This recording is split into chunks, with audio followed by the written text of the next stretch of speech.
of India, they passed a judgment against the High Court of Gujarat that what verdict they gave was wrong. And I feel maybe it was the politicians whom have used the power. And imagine what we find after a couple of months. We have the Akshardham temple massacre. 2 people were caught. They were killed. They are said to be Muslims. And the authorities said that these people killed so many people in the temple in revenge, in retaliation. And they said that all this was nothing but retaliation. Islam does not justify that. They may have a logic. These people who did the attack, or the people who retaliated in other ways, they have a logic. They say that thousands of our family members were killed in front of eyes. Our mothers, our sisters have been raped in front of us. We have been looted. We know the person responsible is our neighbor, the person down the street. We meet him regularly. But when we see him, it reminds us of the torture. When they go to the law does not support. So they take the law in their hand. I am not justifying this act. Islam doesn't permit you. They take the law in the hand and they kill other innocent human beings. Islam does not justify that. They have a justification. They say, our mothers have been raped. We know the culprit. They're in front of us. No one is taking action. So they take the law in the hand. If you really find the culprit and book him, and if he's caught, if you can do that, and punish him, Islam justifies. You can't kill any other innocent human being. Islam does not justify that. You cannot use a wrong mean to come at the right goal. However much you may have sympathy for them, but the point to be noted, Islamically, it is wrong. It's not justified. Killing innocent human being. Imagine the hundreds of innocent human beings killed by these people in retaliation. They in turn become enemies of Islam. What wrong have they done? It is the same thing. The earlier people killed innocent Muslims. No, you kill innocent Hindus. It's not justified in Islam. If you can catch the culprit, book him, punish him, fine. But not any innocent human being. Later on the 11th of July, we have, in this year 2006, we have a series of bomb blasts in the train. 7 bomb blasts in the span of 11 minutes, in which more than 200 innocent human beings were killed. More than 800 were injured. The police and the authorities, they say, this too was in retaliation to the thousands of Muslims killed in Gujarat.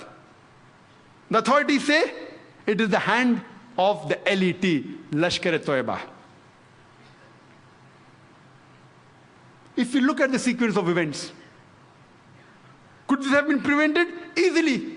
Who's responsible? Number one, those politicians who had planned the burning of the coach in the Sabarmati Express at Godhra. They are responsible. Number two, the people at the center government. They could have stopped it, but they belong to the same party, they don't know anything. Number three, the innocent citizens of Gujarat. They were instigated against the Muslims. And they fell in the trap. They too are responsible. Number four, the police of Gujarat could have easily prevented, they didn't do it. They are responsible. And we know from records that most of the places, it was done under the supervision of the police. If you see the commission report. They too are responsible. Number five, the judiciary system of Gujarat. They didn't take action. Number six, the people who retaliated in the wrong way. The people who did the bomb blast. Islam does not justify that. They too are equally responsible. All 6 categories of people are responsible. But if we can prevent the first category, the first few categories, surely you will not have these terrorist attacks. And we know that in the past 1 month, thousands of Muslims have been harassed, mainly by the police. The police says it is mainly the Muslims who have done it. It is the hand of the LET, Lashkar-e-Toiba. I say, if you can really identify them, catch the people who are involved, we have no objection. But you can't harass thousands of innocent Muslims. Hundreds of them were rounded up. Hundreds of Muslims, they were detained for days and weeks together. Justice Suraj said that hundreds of them, they had been rounded up. Even their family was not informed.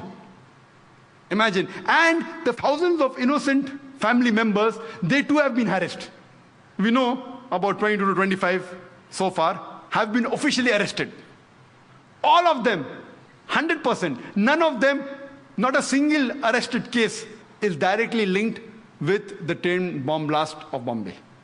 All of them indirectly related to some other event. If you really catch the culprit, if you have proof, we have no objection. But at random picking up the Muslims, what signals are you sending? We know that about more than 300 innocent people were rounded up in Malvani. More than 300. For what? For interrogation. Any logical person will tell you that for interrogation, minimum, you at least require 3 or 4 policemen. If you want to do a proper interrogation, 1 policeman to threaten, 1 to have a soft approach, 1 to note down, maybe 1 to observe. At least 3, if not 4, minimum 3 for a proper interrogation. It takes minimum 1 or 2 hours. People, experts say 4 or 5 hours. I say minimum at least 1 or 2 hours. How many interrogation can you do? What is the manpower of the Malvani police station? What is the manpower? How many can they do in a day? 10, 20, 30, 40? How many? How many? What is the manpower? What is the force? Maximum 100 if you let it go. They round up more than 300 people, keep them waiting for the full day, then they take the telephone number and address and leave them. What signals are you sending? It is my request that the police should take the Muslims in confidence. Recently, after the bomb blast, there was a program organized by the non-Muslim. How we have Muslims have here on terrorism. Similar, there was a program organized by the non-Muslims on similar topic. Topic was different, but the issue was the same. By the non-Muslims. And the organizers had invited 2 ex-senior police officials from Bombay. Ex. One of them comes and blames the madrasa of Pakistan, the reason for terrorist attacks here. Second one comes and blames the madrasas of India. In the speech, you tell them that they should have computers, English, no problem, I'm with you. But to say that the Indian madrasas are directly or indirectly, even remotely associated with any form of terrorism in India is nothing but a blatant lie. Unfortunately for that police officer, there was one of the senior advocates in the audience. After the talk, he went and told him that, can you even give me a single white paper, single proof that any madrasa in India has been proven to be associated with any terrorist act? He said, I don't know. Imagine what statement is the senior police officer giving to non-Muslims. What message are you sending? Hindus, in turn, will be against the madrasas. So making such irresponsible statements by senior police officers, see, I'm being careful, I'm not naming. Why? Because I'm a responsible citizen. What signals are you sending? I don't know of any madrasa in India. See, they are the center of learning. Fine, we may disagree. We may want English there, we may want modernization. I speak with the people of madrasa. I may have differences, have more education. Fine, have English, have computers. We agree. But to say that they are involved in terrorist activities, indirectly or directly, even remotely, is nothing but a blatant lie. So what is happening? What message are you giving? We know that hundreds of innocent Muslims were detained. Many were arrested. The police goes and does a search in the house. Then they find some books on jihad. Proof. Proof that involved in terrorist attacks. The Bombay media reported that these same books are being sold in the bookstores of Mohammad Road for several years. If that was the case, why weren't these bookstores closed down? Same books. Jihad. I would like to tell that, do you know, the Quran too speaks about jihad. And almost all, every Muslim house has the Quran.